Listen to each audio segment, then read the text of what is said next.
नमस्कार. बघूयात आजचा पहिला पदार्थ. हा पदार्थ तयार करण्यासाठी एका बाउलमध्ये पाव कप आपल्याला दही घालायचं आहे. दही इथे आपल्याला फ्रेश वापरायचं आहे. आता अर्धा कप यामध्ये पिठी साखर घालून घ्यायची आहे. केक जर तुम्हाला थोडासा गोड हवा असेल तर 1 ते 2 टेबलस्पून साखर तुम्ही इथे वाढवू शकता. आता यामध्ये पाव कप आपल्याला वितळवून घेतलेलं साजूक तूप घालून घ्यायचं आहे. अर्धा कप मिल्क पावडर घालायची आहे. मिल्क पावडरमुळे या केकची टेस्ट दुपटीने वाढते आणि केक चवीला अप्रतिम लागतो. आता यामध्ये आपल्याला हाफ टेबलस्पून म्हणजेच 1/2 टेबलस्पून फ्रूट इसेन्स घालून घ्यायचा आहे. तुम्ही व्हॅनिला इसेन्स सुद्धा घालू शकता. आणि 1 कप यामध्ये आपल्याला दूध घालायचे. दूध इथे रूम टेम्परेचरवरचं वापरायचे. सगळे जिन्नस चांगले यामध्ये आपल्याला मिक्स करून घ्यायचे आहे. आता ज्या कपाने आपण दूध मोजून घेतलं होतं त्याच कपाने यामध्ये 1 कप आपल्याला बारीक रवा घालायचा आहे आणि पाव कप यामध्ये आपल्याला मैदा घालून घ्यायचा आहे. मैद्याऐवजी तुम्ही इथे गव्हाचं पीठ देखील वापरू शकता. सगळे जिन्नस चांगले आपल्याला मिक्स करून घ्यायचे आहे. इथे मी हे बॅटर चांगलं मिक्स करून घेतलेलं आहे. बॅटरची थिकनेस बघून घ्या. या पद्धतीचे आपल्याला ठेवायचे आहे. इथे आपण 1 कप दूध वापरलेलं होतं बॅटरसाठी, तर तेवढं दूध अगदी परफेक्ट झालेलं आहे. आता यावरती झाकण ठेवायचे आणि 10 मिनिटांसाठी आपल्याला हे बॅटर मुरण्यासाठी ठेवायचे. बॅटर मुरत आहे तोपर्यंत पुढची प्रोसेस बघूया. आता केक बेक करण्यासाठी इथे मी कढई घेतलेली आहे. कढईमध्ये तळाला मीठ घातलेलं आहे आणि एक रिंग यामध्ये ठेवलेली आहे. झाकण ठेवून ही कढई आपल्याला 10 मिनिटं प्रीहीट करून घ्यायची आहे. आता केकचं बॅटर देखील तुम्ही बघू शकता. इथे आपलं हे बॅटर चांगलं मुरलं गेलेलं आहे. बरोबर 10 मिनिटं हे बॅटर मी मुरण्यासाठी ठेवलेलं होतं. यातील जो रवा आहे तर तो देखील चांगला भिजलेला आहे. यामध्ये आपल्याला 1 टेबलस्पून बेकिंग पावडर घालायची आहे आणि 1/4 टेबलस्पून बेकिंग सोडा घालायचा आहे आणि सगळे जिन्नस चांगले आपल्याला यामध्ये मिक्स करून घ्यायचे आहे. लक्षात ठेवा, रवा भिजल्यानंतरच आपल्याला सगळ्यात शेवटी बेकिंग पावडर आणि बेकिंग सोडा घालून घ्यायचा आहे. याला छान मिक्स करून घेतलंय. आता लगेच आपल्याला केक बेक करण्यासाठी ठेवायचा आहे. त्यासाठी इथे मी स्क्वेअर शेपमध्ये एक टीन घेतलेला आहे. यामध्ये आधीच बटर पेपर लावून घेतलेला आहे आणि याला तूप लावून ग्रीस करून घेतलंय. हे बॅटर आपल्याला टीनमध्ये घालून घ्यायचे. टीनमध्ये बॅटर घातल्यानंतर टीन थोडासा टॅप करायचा म्हणजे यातील एअर बबल्स निघून जातात आणि केक अगदी परफेक्ट असा बेक होतो. आता केक बेक करण्यासाठी इथे मी कढई आधीच प्रीहीट करून घेतलेली होती. यामध्ये हा टीन ठेवायचा आहे. झाकण लावायचे आणि गॅसच्या मंद आचेवरती 30 ते 35 मिनिटं हा केक बेक करून घ्यायचा आहे. इथे बरोबर 35 मिनिटं हा केक मी बेक करून घेतला आहे. तुम्ही बघू शकता टूथपिक क्लीन निघालेली आहे. याचा अर्थ केक इथे आपला चांगला बेक झालेला आहे. आता हा केक आपल्याला पूर्णपणे थंड करून घ्यायचा आहे आणि नंतर डिमोल्ड करायचे. केक थंड झाल्यावरती याला मी डिमोल्ड करून घेतले. यावरचा जो बटर पेपर आहे तर तो आपल्याला काढून घ्यायचे. बघू शकता केकला काय मस्त रंग आलेला आहे आणि हा केक आपण अयंगार बेकरी स्टाईल केक बनवलेला आहे. केकची चव जशी बेकरीमध्ये असते सेम त्याच चवीचा आणि त्याच टेस्टचा केक आज आपण घरच्या घरी बनवलेला आहे. स्क्वेअर शेपमध्ये केक होता त्यामुळे मी याला आतमधून कट करून घेतलेला आहे. आता तुम्हाला हवे तसे तुम्ही याचे पीसेस कट करून घेऊ शकता. जसा बेकरीमध्ये केक कट केलेला असतो तसाच मी याला कट करून घेतलाय. बघू शकता मस्त असा बेकरी स्टाईल केक हा तयार झालेला आहे. दिसायला एवढा सुंदर दिसतो हा केक, त्यापेक्षा चवीला अप्रतिम लागतो. मस्त असा स्पॉन्जी सॉफ्ट केक तयार झालेला आहे. केकला जाडी बघा अप्रतिम पडलेली आहे. हा केक लहान काय मोठे सुद्धा आवडीने खातील इतका चविष्ट लागतो. नक्कीच या पद्धतीने तुम्ही एकदा ट्राय करून बघा. प्रकार क्रमांक 2. सगळ्यात आधी आपण एका चाळणवरती 1 कप मैदा घालूयात. यामध्ये अर्धा कप आपण बेसन पीठ घालूयात आणि पाव कप इथे आपल्याला बारीक रवा घालायचा आहे. आता यामध्ये पाव चमचा बेकिंग पावडर घालायची आहे आणि पाव चमचा बेकिंग सोडा घालूयात. जेवढी बेकिंग पावडर घेतली आहे तेवढाच बेकिंग सोडा वापरायचा आहे. हे सर्व जिन्नस छान आपल्याला चाळून घ्यायचे आहेत. असं चाळून घेतल्यामुळे आपण जो पदार्थ तयार करणार आहोत तो अगदी छान खुसखुशीत तयार होतो. आता हे सर्व जिन्नस मिक्स करूयात. यामध्ये पाव चमचा वेलची पावडर घालूयात.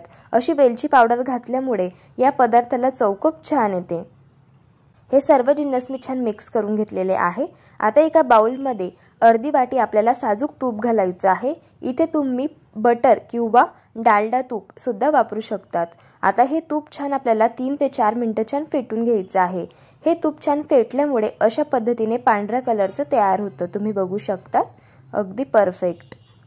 आता यामध्ये आपण 1 कप साखर घालूयात। तर साखर घालताना थोडी थोडी घालायची आहे। आता ही साखर मी 3 बॅचेसमध्ये घालणार आहे। अशी थोडी थोडी साखर घातली की याला छान फेटून घ्यायचं आहे। हे पहा अशा पद्धतीने। आता इथे मी सर्व साखर यामध्ये ॲड केलेली आहे। आता आपण हे मिश्रण 5 ते 6 मिनिटांसाठी अगदी छान फेटून घेऊयात। इथे मी 5 ते 6 मिनिटांसाठी मिश्रण छान फेटून घेतलेलं आहे। जशी व्हिप क्रीम आपली तयार होते तशा पद्धतीचं हे मिश्रण अगदी हलकं फुलकं तयार होतं, तुम्ही बघू शकता। आता हे मिश्रण अगदी परफेक्ट तयार झालं आहे की नाही ते चेक करण्यासाठी इथे पाणी घ्यायचं आहे। पाण्यामध्ये थोडंसं मिश्रण ॲड करायचं। हे मिश्रण अशा पद्धतीने पाण्यावरती तरंगायला लागलं तर समजायचं की मिश्रण अगदी परफेक्ट असं फेटून झालेलं आहे। जर हे मिश्रण तळाला जाऊन बसलं पाण्याच्या तर समजायचं की आपल्याला अजून 2 ते 3 मिनिटं हे मिश्रण फेटून घ्यायचं आहे। आता या फेटून घेतलेल्या मिश्रणामध्ये आपण जे मिश्रण चाळून घेतलेलं होतं मैदा, बेसन आणि रवा घालून, तर ते थोडं थोडं घालायचं आहे आणि अशा पद्धतीने मिक्स करून घ्यायचं आहे। हे मिश्रण मी 3 बॅचेसमध्ये ॲड करत आहे, तुम्ही बघू शकतात। अशा पद्धतीने याला छान हलक्या हाताने आपल्याला मिक्स करून घ्यायचं आहे। इथे मी हे चाळून घेतलेलं मिश्रण पूर्ण आता यामध्ये ॲड केलेलं आहे। आता आपण याला छान मिक्स करून घेऊयात। हे बघा अशा पद्धतीने। आता आपण हे जे मिश्रण आहे ते हाताने अशा पद्धतीने छान व्यवस्थित मळून घेऊयात। यामध्ये तूप घातलेलं आहे त्यामुळे याला अगदी छान बाइंडिंग येते आणि अशा पद्धतीने याचा गोळा तयार करून घ्यायचा आहे। जर तुम्हाला हे मिश्रण खूप घट्टसर वाटत असेल तर पुन्हा तुम्ही थोडंसं तूप फेटून घेऊ शकता आणि ते यामध्ये ॲड करून घेऊ शकता। आता इथे आपला हा गोळा तयार झालेला आहे। 5 मिनिटांसाठी याला झाकून ठेवूयात। आता इथे 5 मिनिट झालेले आहे आणि मिश्रण छान रेस्ट झालेलं आहे। आता पेढ्याच्या साईज एवढा गोळा घ्यायचा आहे आणि अशा पद्धतीने आपल्याला याला गोल करून घ्यायचा आहे। लाडूसारखा याला सुरुवातीला शेप देऊन घ्यायचा आहे आणि यावरती काजूचे, बदामाचे किंवा पिस्त्याचे काप तुम्ही लावू शकता। इथे मी बदामाचे काप लावत आहे। तर हा तयार करून घेतलेला गोळा थोडासा हाताने प्रेस करून घ्यायचा आहे अशा पद्धतीने। इथे आज आपण नानकटाई तयार करणार आहोत, तर त्यासाठी मी प्लेटला तूप लावून घेतलेलं आहे आणि यावरती अशा पद्धतीने सर्व नानकटाई आपल्याला तयार करून घ्यायची आहे। नानकटाई बेक करण्यासाठी इथे मी एक कढई घेतलेली आहे। कढईमध्ये रिंग ठेवलेली आहे आणि तळाला मीठ घातलेलं आहे। आता आपण ही प्लेट यावरती घालूयात आणि गॅसच्या अगदी मंद आचेवरती आपण 20 मिनिटांसाठी ही नानकटाई बेक करून घेणार आहोत। जवळजवळ इथे 20 मिनिट झालेले आहेत आणि नानकटाई मस्त तयार झालेली आहे। हलका गुलाबी रंग आलेला आहे नानकटाईवरती आणि असे बारीक क्रॅक्स गेलेले आहे, याचा अर्थ नानकटाई छान बेक झालेली आहे। नानकटाई बेक करताना एक गोष्ट लक्षात ठेवायची, ही नानकटाई कधी कधी 12 मिनिटांमध्ये सुद्धा तयार होते, त्यामुळे 12 मिनिटांनंतर लगेच तुम्ही ही नानकटाई चेक करून घेऊ शकतात बेक झाली आहे की नाही, कारण ही प्रोसेस गॅसच्या फ्लेमवरती डिपेंड करते। प्रत्येकाच्या घरातील गॅसची फ्लेम ही वेगळी वेगळी असू शकते, त्यामुळे टाइम हा वेगळा वेगळा लागू शकतो। इथे मला 20 मिनिटे एवढा कालावधी लागलेला आहे नानकटाई बेक करण्यासाठी। तुम्ही बघू शकतात अगदी छान खुसखुशीत नानकटाई तयार झालेली आहे आणि ही नानकटाई लहान मुलांना खूप आवडते, नक्की एकदा ट्राय करून बघा। प्रकार क्रमांक 3। आता मिक्सरच्या भांड्यामध्ये आपण अर्धी वाटी तेल घेऊयात। तेल असं घातल्यामुळे आपण जो पदार्थ तयार करणार आहोत तर तो अगदी छान खुसखुशीत तयार होतो आणि तोंडात टाकताच विरघळतो। आता यामध्ये आपण 1 वाटी पाणी घालूयात। ज्या वाटीने आपण तेल घेतलेलं आहे त्याच वाटीने इथे मी 1 वाटी पाणी घेतलेलं आहे। आता आपण याला अर्धा मिनिटांसाठी मिक्सरमध्ये फिरवून घेऊयात। तेल आणि पाणी इथे मी मिक्सरमध्ये फिरवून घेतलेलं आहे। तुम्ही बघू शकतात तेल आणि पाणी मिक्सरमध्ये फिरवल्यामुळे अशा पद्धतीचा व्हाईट रंगाचं हे मिश्रण तयार होतं। आता एका बाउलमध्ये 3 वाटी आपल्याला बेसन पीठ घालायचं आहे। इथे मी 1 वाटी बेसन पीठ घेतलं, ही दुसरी वाटी आणि ही आहे तिसरी वाटी। ज्या वाटीने आपण तेल आणि पाणी मोजून घेतलं होतं त्याच वाटीने इथे मी 3 वाटी बेसन पीठ मोजून घेतलं आहे। आता या बेसन पिठामध्ये पाव चमचा ओवा घालायचा आहे, पाव चमचा हळदी पावडर घालूयात। आता यामध्ये आपल्याला अगदी पाव चमचा बेकिंग पावडर घालायची आहे। बेकिंग पावडर ऐवजी तुम्ही इथे पापड खार सुद्धा वापरू शकतात। पापड खार जर तुम्हाला वापरायचा असेल तर जेवढी इथे मी बेकिंग पावडर घेतली आहे तर तेवढाच इथे तुम्हाला पापड खार वापरायचा आहे। आता सगळ्यात शेवटी यामध्ये चवीप्रमाणे मीठ घालायचं आहे आणि हे सर्व कोरडे जिन्नस आता आपण मिक्स करून घेऊयात। सर्व कोरडे जिन्नस मिक्स करून झाल्यानंतर यामध्ये आता आपण तेल आणि पाण्याचं जे मिश्रण तयार केलं होतं तर ते यामध्ये घालूयात आणि आपल्याला हे पीठ अगदी व्यवस्थित छान तयार करून घ्यायचं आहे। असं थोडं थोडं हे मिश्रण घालायचं आणि पीठ छान आपल्याला व्यवस्थित तयार करून घ्यायचं आहे। इथे मी या बेसन पिठामध्ये सर्व जेवढं आपण तेल आणि पाण्याचं मिश्रण तयार केलं होतं ते पूर्ण यामध्ये ॲड केलेलं आहे आणि व्यवस्थित आता याला मी मिक्स करून घेत आहे। तुम्ही बघू शकतात हे पीठ मी व्यवस्थित छान तयार करून घेतलेलं आहे। हे मिश्रण तयार करण्यासाठी 3 वाटी आपण इथे बेसन पीठ घेतलं होतं तर त्यासाठी अर्धी वाटी तेल आणि 1 वाटी पाणी वापरलं होतं। तर हे जे तेलाचं आणि पाण्याचं प्रमाण आहे तर ते अगदी परफेक्ट झालेलं आहे। जर तुम्हाला हे पीठ घट्टसर वाटत असेल तर तुम्ही थोडंसं पाणी घालून पीठ तयार करून घेऊ शकतात आणि जर तुम्हाला पीठ सैल वाटत असेल तर थोडंसं बेसन पीठ तुम्ही यामध्ये ॲड करून घेऊ शकतात। तुम्ही बघू शकतात हे जे पीठ आहे तर ते इतपत मी सैल ठेवलेलं आहे। यापेक्षा हे पीठ जास्त सैल ठेवायचं नाही। इथे आज आपण या पिठापासून गाठी शेव तयार करणार आहोत तर त्यासाठी हे मिश्रण अगदी परफेक्ट तयार झालेलं आहे।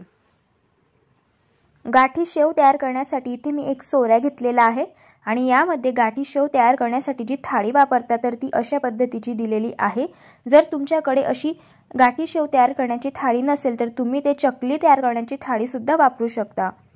सगळ्यात आधी आपल्याला सोऱ्याला आतमधून तेल लावून घ्यायचं आहे आणि यामध्ये जेवढं मिश्रण बसेल तेवढं आपल्याला फिल करून घ्यायचं आहे। इथे मी व्यवस्थित छान मिश्रण फिल करून घेतलेलं आहे। इथे आपला गाठी शेव तयार करण्यासाठी सोऱ्या तयार झाला आहे। आता आपण शेव तयार करून घेऊयात। त्यासाठी इथे मी तेल छान गरम करून घेतलेलं आहे। शेव तयार करताना एक गोष्ट लक्षात ठेवायची, तेलाचं टेम्परेचर जास्त कडकडीत गरम नसावं किंवा थंडही नसावं। तेलाचं टेम्परेचर आपल्याला मीडियम ठेवायचं आहे। जर तेल जास्त कडकडीत गरम झालेलं असेल तर शेव लवकर तयार होते पण ती आतून कच्ची राहते आणि जर तेल थंड असेल मग अशा वेळेस शेव तेल पिते आणि शेव आतून कच्ची राहते।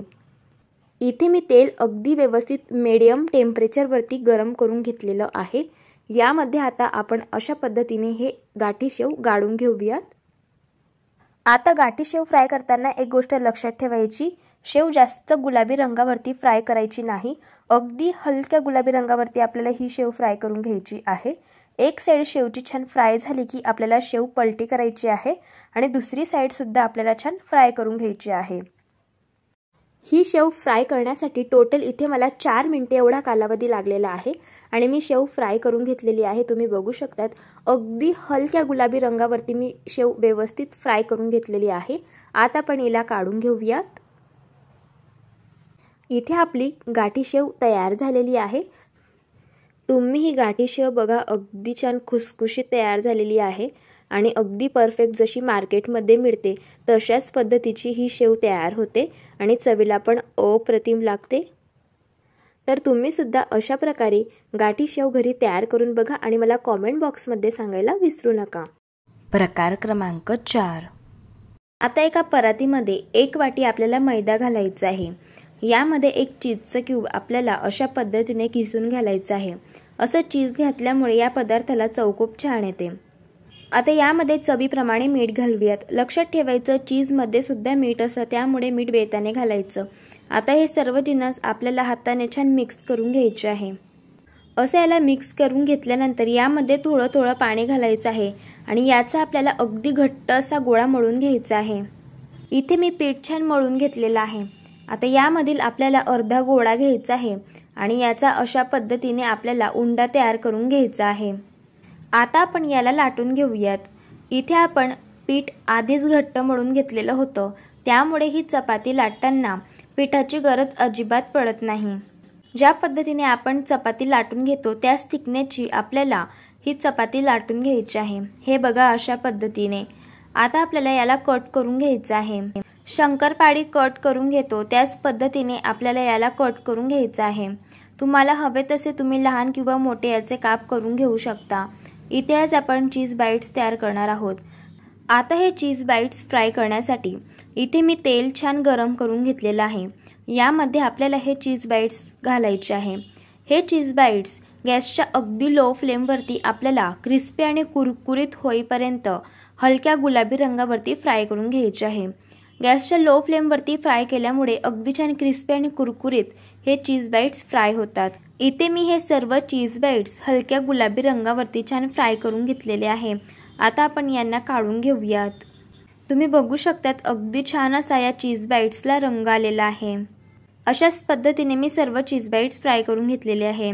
आता यावरती पाव चमचा मिरची पावडर घालायची आहे आणि पाव चमचा मॅगी मसाला घालायचा आहे आणि अगदी चिमूटभर मीठ घालायचं आहे आणि आता आपण याला टॉस करून घेऊयात, म्हणजे जो मसाला आहे तो पूर्ण छान या चीज बाईट्सला कोट होईल। तयार झाले इथे आपले चटपटीत फ्लेवरचे चीज बाईट्स। लहान मुलांना तर फार आवडतात आणि सगळ्यात महत्त्वाचं अगदी छान क्रिस्पी आणि खुसखुशीत तयार होतात। प्रकार क्रमांक 5। आता कढईमध्ये 2 चमचे साजूक तूप घालायचं आहे। तूप छान गरम झाल्यावरती यामध्ये 1 वाटी मिल्क पावडर घालायची आहे। ही मिल्क पावडर आपल्याला 5 ते 6 मिनिटं गॅसच्या अगदी मंद आचेवरती हलक्या गुलाबी रंगावरती छान भाजून घ्यायची आहे। तर इथे मी मिल्क पावडर छान हलक्या गुलाबी रंगावरती भाजून घेतलेली आहे, तुम्ही बघू शकतात अगदी परफेक्ट। आता यामध्ये आपल्याला 1 वाटी दूध घालायचं आहे। दूध घालून याला छान मिक्स करून घ्यायचं आहे। आता इथे मी याला छान मिक्स करून घेतलेला आहे। आता यामध्ये 3 चमचे आपल्याला पिठी साखर घालायची आहे। गोडाचं प्रमाण आवडीप्रमाणे तुम्ही कमी जास्त करू शकतात। मिल्क पावडर आधीच गोड असते त्यामुळे यामध्ये मी अगदी 3 चमचे पिठी साखर घातलेली आहे। आता याला मिक्स करून घेऊयात। यामध्ये आपण जे दूध घातलेलं आहे ते आपल्याला पूर्णपणे यामध्ये आटवून घ्यायचं आहे। हे बघा अशा पद्धतीने। आता हे मिश्रण छान तयार झालेलं आहे। गॅस बंद करूया आणि याला एका प्लेटमध्ये काढून घेऊया। हे मिश्रण पूर्णपणे आपल्याला थंड करून घ्यायचं आहे। आता हे मिश्रण छान थंड झालेलं आहे। याचे आपल्याला अशा पद्धतीने पेढे तयार करून घ्यायचे आहे। असा पेढा तयार करून घेतला की यामध्ये पिस्त्याचे काप लावून घ्यायचे आहे। तर इथे आपला कंदी पेढा तयार झालेला आहे। हा पेढा चवीला तर अगदी भन्नाट लागतो आणि लहान काही मोठ्यांना सुद्धा फार आवडतो। जर तुम्हाला आजच्या या सर्व रेसिपीज आवडल्या असेल तर रेसिपीला लाईक करा, चॅनलला सबस्क्राईब करा आणि शेजारील बेल आयकॉन प्रेस करायला विसरू नका। व्हिडिओ जास्तीत जास्त शेअर करा। तर चला भेटू एका मस्त अशा चमचमीत रेसिपी सोबत। तोपर्यंत धन्यवाद।